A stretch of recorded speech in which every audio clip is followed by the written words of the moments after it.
Três situações muito importantes que você tem que saber como agir dentro do inquérito policial. Esse é o objetivo do nosso CPP comentado de hoje.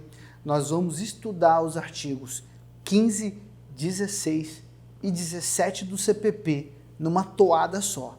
Então pega o seu CPP, presta atenção na leitura e nos nossos comentários. Artigo 15.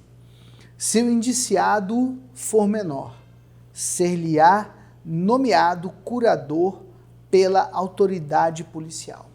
Aqui a gente está falando dos casos onde o autor do crime ele é menor de idade. E nós sabemos que o menor de idade ele não é preso, ele é apreendido.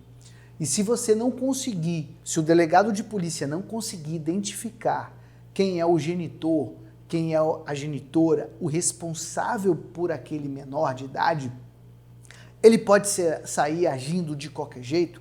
Não, ele vai ter que nomear um curador para aquele momento, uma pessoa maior, responsável, que vai ter que sentar ao lado daquele menor e vai ter que acompanhar a realização do ato por inteiro, para que aquele menor possa ter garantido um tratamento que preserve a sua dignidade humana. Isso é muito importante. Se você um dia se deparar com uma situação dessa, aonde o menor foi ouvido, sem que um curador tenha sido nomeado para ele, aquele ato é nulo e você pode pedir a reinquirição daquele menor. E se você entrar no caso onde uma ação penal já estiver tramitando e você encontrar o depoimento do menor na delegacia sem um curador, você deve pedir para que aquela prova, aquele testemunho, aquela declaração seja retirada dos autos, para que ela não tenha valor, porque ele foi prestado sem o cumprimento da regra prevista no artigo 15 do CPP. Em frente, o artigo 16. O Ministério Público não poderá requerer a devolução do inquérito à autoridade policial, senão para novas diligências imprescindíveis ao oferecimento da denúncia. É mais uma regra procedimental no caminho para a propositura da ação penal. O dono da ação penal, o fiscal externo da atividade policial é o Ministério Público. Agora ele também tem limitações. Ele não pode, do nada, requerer que o inquérito volte para a delegacia de polícia sem justificação. Ele tem que requerer que sejam realizadas novas diligências. Ele tem que dizer quais são essas diligências e por que elas são importantes, por que elas devem ser realizadas. Regra importantíssima, não gera uma nulidade absoluta, mas gera fragilidade na instrução processual, que você vai poder usar na sua articulação, nos debates, para absolver o seu cliente. Na sequência, o artigo 17 do CPP. A autoridade policial não poderá mandar arquivar autos de inquérito.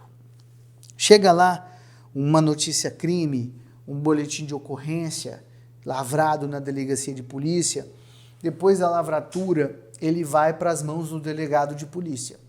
E o delegado de polícia ele é ali o primeiro juiz da causa. Ele recebe aquilo nas mãos dele para poder decidir o que vai fazer, se ele vai instaurar o inquérito, se ele vai fazer uma verificação preliminar. Então esse momento ele é muito importante. O delegado de polícia, ele observa e ele vê que aquele fato que está sendo apresentado ali não tem uma conduta criminosa, que a conduta narrada no boletim unificado, no boletim de ocorrência, ela não se enquadra em nenhum tipo penal, em nenhum crime previsto ali. Foi só a pessoa ficou desagradada, ficou nervosa, achou que foi prejudicada, foi lá e fez uma ocorrência policial contra o suposto autor. Mas o delegado já percebe isso. E aí? Esse delegado pode simplesmente determinar o arquivamento daquela situação ali, daquela denúncia?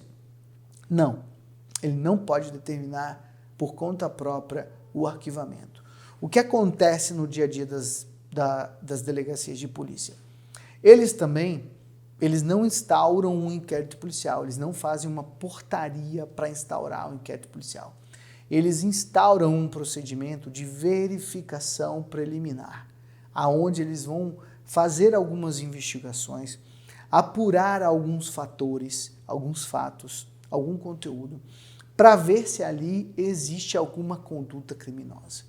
E, no final de tudo, se aquela posição jurídica se mantém, se nada de novo apareceu naquele contexto que justifique, que se enquadre em uma conduta penal, em uma conduta criminosa, o delegado de polícia vai fazer um relatório, aonde ele opina no sentido de que não existiu crime, que não tem conduta criminosa ali naquela situação averiguada.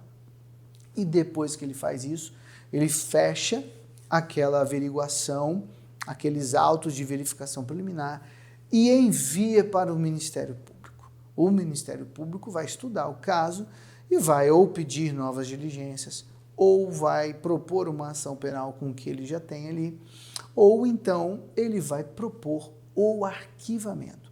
Ele vai determinar o arquivamento do inquérito policial.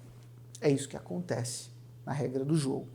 Essa é a limitação do delegado de polícia exposta no artigo 17 do CPP, aonde se percebe que ele está, sim, sujeito à regra imposta aqui e submetido à autoridade do Ministério Público, que é o Ministério Público, ele é o verdadeiro titular da ação penal.